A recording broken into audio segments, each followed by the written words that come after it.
nandiyan ka na pala. Angel, tumulong ka dito sa kusina. Opo.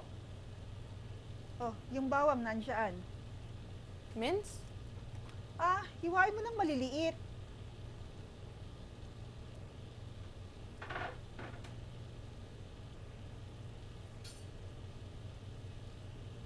Oh, kamusta eskwela?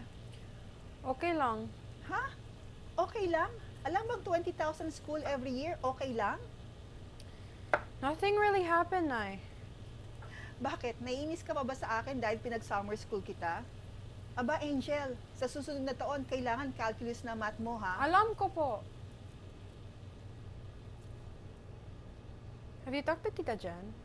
Bakit naman? Well, Dad said she was going through with the abortion. Diyos ko, ang gulo-gulo ng buhay ng babaeng yan, no? Ay, anak, mali iyan. Ako na nga.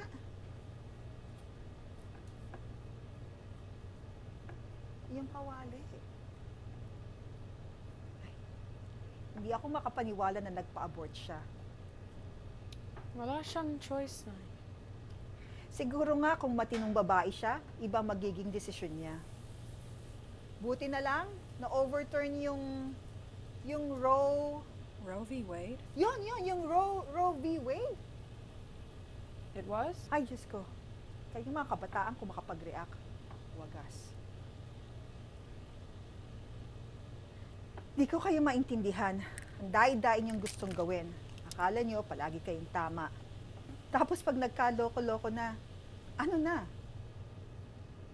It's not that simple, Nay. Ako, napakabata mo talaga. Napaka-inosente mo. How? Simple lang yan eh.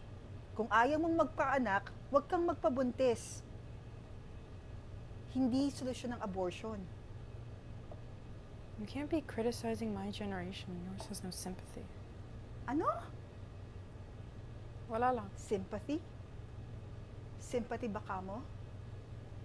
Yan ang problema sa mga kabataan ngayon. Puro kayo reklamo. Ako, dumating ako dito sa Amerika, kailangan kong pag-aralan lahat.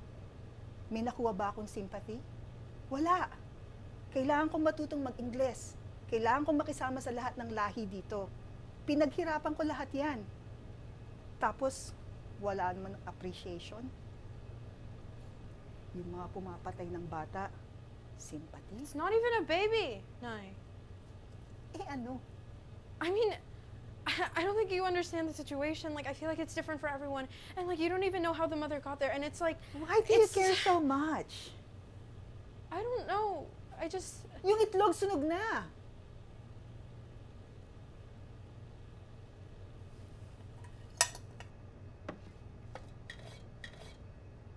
Dai-dai mong oras sa buhay mo, ha? Pati problema ng ibang tao, pinoproblema mo.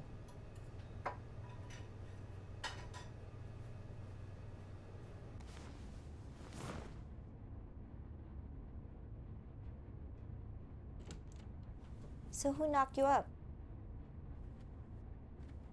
Sana pogi naman yung tatay, no? She doesn't get it. Your mom? Ano naman shocking dun? She doesn't even try. She's defensive. She always has been. At least nag-try ka. What do you mean? Oh, you know, I've tried to avoid these things with her. Matigas ang ulo eh. Okay, but I don't think she understands that this is real life and that this decision's gonna change things for people. And You it's gonna... think I don't know that? Please don't tell Mom. I won't. That's up to you. I couldn't. You have to. Bakit? Ay nako, kung ako sa'yo, sasabihin ko na sa nanay mo yan. Bago niya ma-discover or malaman niya sa ibang tao. How? Well, first of all, matuto ka muna magluto. Are you kidding me? The only way to her heart is through her stomach. Nakita kita nagluto ng spam, ang pangit.